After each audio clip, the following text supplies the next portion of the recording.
पुणे महानगरपालिकेच्या मुख्य सभेत विषय क्रमांक 8/74 अन्वये महापालिकेच्या शाळा खासगी संस्थेकडे चालवण्यास देण्याचा आणि त्यासाठी आकांक्षा फाउंडेशन या संस्थेला प्रति विद्यार्थ्यामागे 25,000 देण्याचा प्रस्ताव मंजुरीसाठी मांडण्यात आला होता। या प्रस्तावाच्या निषेधार्थ महाराष्ट्र नवनिर्माण विद्यार्थी सेनेच्या कार्यकर्त्यांनी छत्रपती शिवाजी महाराज सभागृहाबाहेर जोरदार घोषणाबाजी, फलक प्रदर्शन व तीव्र आंदोलन केले। यावेळी कार्यकर्त्यांनी मुख्य सभेत घुसून हा जनविरोधी ठराव उधळून लावण्याचाही प्रयत्न केला। मुंबईत बसलेल्या एका महामहिम मॅडम यांच्या अट्टापायी हा प्रस्ताव भाजपचे सभागृह नेते आणि स्थायी समिती अध्यक्ष रेटत असल्याचा गंभीर आरोप महाराष्ट्र नवनिर्माण विद्यार्थी सेनेने केला आहे। आकांक्षा फाउंडेशन या संस्थेने आजवर CSRच्या माध्यमातून 400 कोटींहून अधिकचा निधी उभारला आहे। इतकेच नव्हे तर नुकतेच 1 मे 2026 रोजी न्यूयॉर्क, अमेरिका येथे आयोजित करण्यात आलेल्या गाला डिनरमध्ये तब्बल 9 दशलक्ष डॉलरची निधी उभारण्यात आला आहे। देश विदेशातून कोट्यवधींचा निधी उभारण्याची क्षमता असलेल्या संस्थेला पुणेकरांच्या करातून आणखी पैसे देण्याची गरज काय, असा थेट सवाल महाराष्ट्र नवनिर्माण विद्यार्थी सेनेने उपस्थित केलाय। महापालिकेच्या शाळांचे खासगीकरण आणि पुणेकरांच्या कराच्या पैशाची उधळपट्टी महाराष्ट्र नवनिर्माण विद्यार्थी सेना कोणत्याही परिस्थितीत सहन करणार नाही। हा खासगीकरणाचा ठराव तात्काळ रद्द करण्यात आला नाही तर महाराष्ट्र नवनिर्माण विद्यार्थी सेनेने पुढील आंदोलन अधिक तीव्र आणि पालिका प्रशासनाला परवडणारे नसेल असा इशारा दिलाय। हे आंदोलन महाराष्ट्र नवनिर्माण विद्यार्थी सेनेचे शहराध्यक्ष धनंजय दळवी यांच्या नेतृत्वाखाली पार पडले। यावेळी उपशहराध्यक्ष विक्रांत भिलारे, आशुतोष माने, विभागाध्यक्ष केतन डोंगरे, हेमंत बोळगे, निलेश जोरी, विभाग सचिव मयूर शेवाळे, मंदार ठोंबरे, उपविभागाध्यक्ष महेश डोके, हर्ष जालटे तसेच प्रज्वल अडगळे, करण मेहता, निखिल राजपूत, सिद्धेश सावंत, सुमेध वडमारे यांच्यासह मोठ्या संख्येने महाराष्ट्र नवनिर्माण विद्यार्थी सेनेचे सैनिक उपस्थित होते। आज महाराष्ट्र नवनिर्माण विद्यार्थी सेना पुणे शहराच्या वतीने आज पुणे महानगरपालिकेच्या मुख्य जी सभा चालू आहे त्या सभेच्या बाहेर, दालनाच्या बाहेर आज आम्ही आंदोलन केलंय। जी आकांक्षा फाउंडेशन ही जी खासगी NGO आहे यांना जे प्रत्येकी विद्यार्थ्यामागं 25,000 रुपये देण्याचा जो स्थायी समितीमध्ये मागच्या आठवड्यात प्रस्ताव मंजूर केला तो आज जीबीच्या मुख्य सभेच्या कार्यपत्रिकेवरती आलेला आहे आणि आज तो रेटून नेऊन हा खासगीकरणाचा प्रत्येक विद्यार्थ्यामागं 25,000 रुपये त्या संस्थेला देण्याचा प्रस्ताव आज रेटून मान्य करण्यासाठी त्यांनी डाव चालू केला होता। आज महाराष्ट्र नवनिर्माण विद्यार्थी सेनेने इथे आंदोलन करून त्यांचा हा प्रस्ताव मान्य करून दिलेला नाहीये।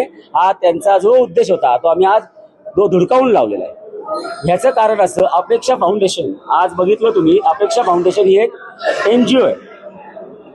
ही NGO आहे, ही NGOला आज तुम्ही बघाल तर अनेक आंतरराष्ट्रीय, राष्ट्रीय, आज बघा पर्सिस्टंट आहे, महानगर गॅस आहे, युनायटेड वे मुंबई आहे, बजाज फिन्सर्व, गोदरेज, एम्फासिस, दीपक फर्टिलायझर किंवा ते स्वतः सुद्धा आकांक्षा फंड या नावाने ते फंड घेतात। ठीक आहे, हे अशा पद्धतीने लोकांकडनं पैसे घेतात। आज नायका असेल, UBS आहे, स्विस बँक आहे, असे खूप मोठे जगातून त्यांना फंड मिळतात। 300 कोटी रुपये त्यांनी यावर्षी मिळवले। आज तुम्हाला एक विशेष म्हणून तुम्हाला दाखवायचं सर्वांना, हा न्यूयॉर्कमध्ये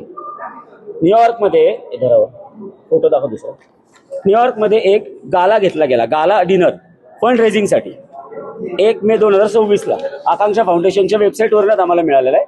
अजून एक कागद असेल, हा अशा पद्धतीने एक गाला घेतला गेला, हा अशा पद्धतीने याच्यातून सुद्धा $9 मिलियन त्यावेळेस घेण्यात आले।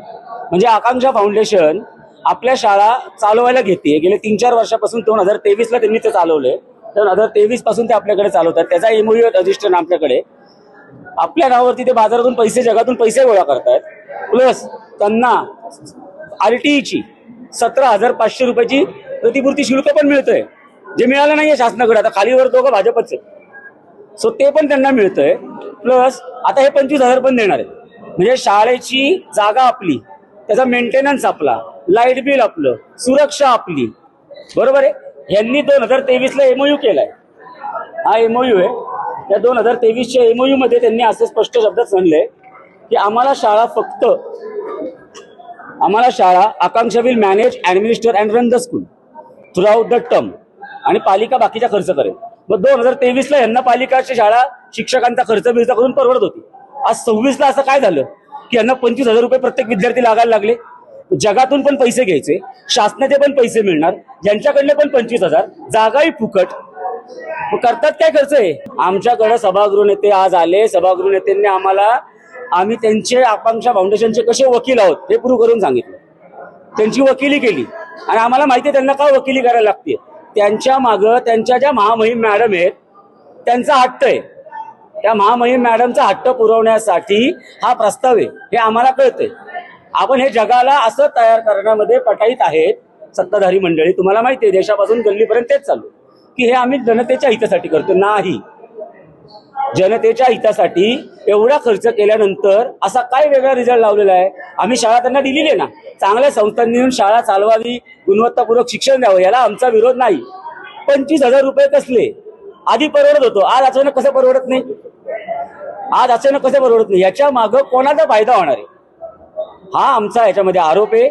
आम्ही त्यांना पूर्ण ऑडिट, धर्मादायकडे त्यांनी सादर केलेलं ऑडिट, त्यांचं आकांक्षा फाउंडेशन धर्मादायकडे ऑडिट सुद्धा नाही की पैसे किती उचललेत बाहेर. हा आकांक्षा फाउंडेशनचा CSR फ्रॉड आहे, या लोकांचा सुद्धा फ्रॉड आहे, हा शैक्षणिक भ्रष्टाचार आहे. आणि भविष्यामध्ये या शाळा चालवायला उद्या यांचेच स्वतःचे प्रायव्हेटेबल ट्रस्ट शाळा चालवणार, यासाठीचा हा सगळा प्रस्ताव आहे. आजपासून हे सुरू झाले, मिळेल ते विका ही यांची मुगी. आत्ता आम्ही EGB चालू आहे. आज आम्ही सभागृह नेत्यांचा सन्मान राखून, त्यांच्या शब्दाचा सन्मान राखून आम्ही आमचं आंदोलन स्थगित करतो. पण हा जर प्रस्ताव रेटायचा प्रयत्न केला तर मनसे स्टाईलने यांना दाखवू की प्रस्ताव कशा काय पुढे घेऊन शकतात. आकांक्षा फाउंडेशनला आणि या पुणे महानगरपालिकेतल्या सगळ्या विश्वस्तांना सांगतोय, तुम्ही विश्वस्त आहात, रिअल इस्टेट एजंट नाही. पालिकेच्या जागा तुम्ही अशा विकू नाही शकत. आम्हाला त्यांनी सांगितले 2 दिवसात तुम्हाला GB संपल्यानंतर महापौर दालनामध्ये बैठक लावते, त्या बैठकीमध्ये आम्ही सगळे पुरावे सादर करणार आहे.